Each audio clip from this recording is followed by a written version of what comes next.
আপনি কি কখনো ভেবে দেখেছেন আমরা যে প্রতিদিন ঘড়ির দিকে তাকিয়ে সময় দেখি, এই ঘড়ির ভাবনাটা এলো কোথা থেকে? আজ ঘড়ি ছাড়া আমাদের এক মুহূর্তও চলে না। স্কুল যাওয়া, পরীক্ষা, অফিস, ট্রেন ধরা সবকিছু সময়ের উপর নির্ভরশীল। কিন্তু একটা সময় ছিল যখন মানুষের হাতে কোনো ঘড়ি ছিল না। তখন মানুষ কিভাবে সময় বুঝতো এবং কিভাবে ঘড়ি ধাপে ধাপে আমাদের সভ্যতার অংশ হয়ে উঠলো, সেটাই জানতে পারবেন আজকের ভিডিওটি থেকে। তবে ভিডিওটি দেখার আগে চ্যানেলটিকে অবশ্যই সাবস্ক্রাইব করে নেবেন। ঘড়ি আবিষ্কারের আগে সময় মাপার সবচেয়ে পুরানো পদ্ধতি ছিল প্রহর ব্যবস্থা। প্রাচীন ভারতীয় উপমহাদেশে দিন ও রাতকে 8টি প্রহরে ভাগ করা হতো। দিনে 4 প্রহর ও রাতে 4 প্রহর। একটি প্রহর ছিল প্রায় 3 ঘন্টার সমান। এই ব্যবস্থার কোনো নির্দিষ্ট আবিষ্কারকের নাম জানা যায় না, তবে প্রহরের সময় সব সময় একরকম ছিল না। গরমের দিনে প্রহর বড় হতো আর শীতের দিনে প্রহর ছোট হতো। প্রহর বোঝা যেত সূর্যের অবস্থান দেখে, পাখির ডাক, মানুষের দৈনন্দিন কাজকর্ম দেখে। গ্রাম ও রাজপ্রাসাদে ঢাক, কাঁসা বা ঘন্টা বাজিয়ে প্রহর ঘোষণা করা হতো। রাতে নিরাপত্তায় থাকতো প্রহরী, আর সেখান থেকে প্রহর শব্দটি ব্যবহার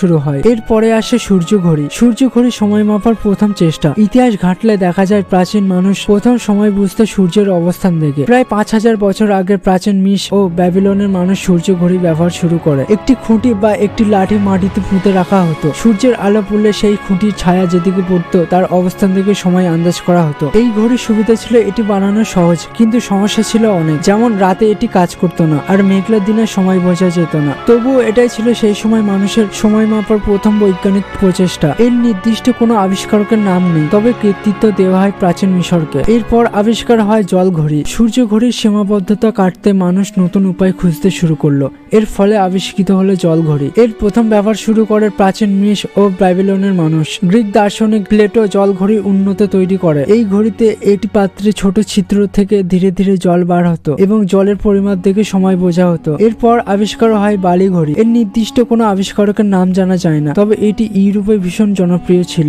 জানা যায় 8ম থেকে 1400 শতক পর্যন্ত ব্যাপকভাবে ব্যবহৃত হতো এই ঘড়ি। দুটি কাঁচের পাত্রের মাঝে এক পাশ থেকে অন্য পাশে বালি পড়তো এবং বালি পড়তে যত সময় লাগতো সেটি ছিল নির্দিষ্ট সময়। বালি ঘড়ি ব্যবহৃত হতো নৌযাত্রায়, আদালত ও ধর্মীয় কাজে। মোমবাতি ঘড়ি। অনেকেই জানেন না এক সময় মোমবাতিও ঘড়ি ছিল। মোমবাতিতে দাগ কাটা থাকতো, যতটুকু মোম গলতো ততটুকু সময় পার হয়েছে এটা বোঝা যেত। চীন ও ইউরোপের রাতে সময় মাপতে মোমবাতি ঘড়ি ব্যবহৃত হয়। যান্ত্রিক ঘড়ি। 1300 শতকে ইউরোপে আবিষ্কৃত হয় যান্ত্রিক ঘড়ি। এর কোনো একক আবিষ্কারক নেই। সময়ের সবচেয়ে বড় পরিবর্তন আসে এই সময়। প্রথম তৈরি হয় যান্ত্রিক ঘড়ি। এই ঘড়িতে ব্যবহার করা হয় গিয়ার, চাকা এবং স্প্রিং। শহরের টাওয়ারে এই বড় বড় ঘড়ি বসানো হতো, যেগুলো ঘন্টা বাজিয়ে সময় জানা যেত। তবে এই ঘড়িগুলো খুব নির্ভুল ছিল না, দিনে কয়েক মিনিট মাত্র ভুল হতো। তবুও এটাই ছিল ঘড়ির ইতিহাসে এক বিশাল বিপ্লব। এরপর আসে পকেট ঘড়ি। সময়ের সাথে সাথে ঘড়ি ছোট হতে থাকে। 1500 শতকে জার্মানির নুরেমবার্গ শহরে ঘড়ির নির্মাতা পিটার হেডলেন প্রথম বহনযোগ্য যান্ত্রিক ঘড়ি অর্থাৎ পকেট ঘড়ি তৈরি করেন। এই ঘড়ি সেই সময় পরিচিতি পায় নুরেমবার্গ 8 নামে। পিটার হেডলেন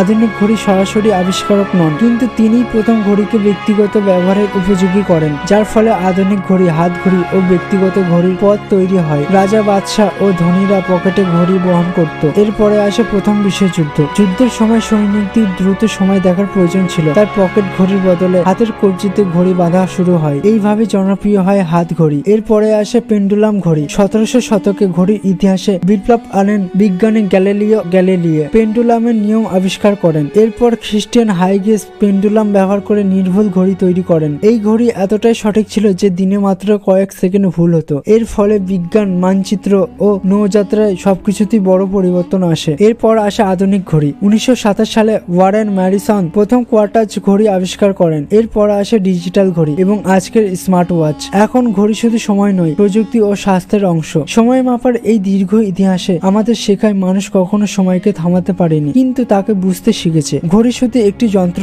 নয়, এটি মানুষের সভ্যতার ইতিহাস। ভিডিওটি ভালো লাগলে লাইক করুন, শেয়ার করুন আপনার প্রিয়জনদের সাথে, আর আপনার কোনো মতামত থাকলে কমেন্ট বক্সে জানান। আবার দেখা হবে নতুন কোনো ইতিহাসের গল্প নিয়ে।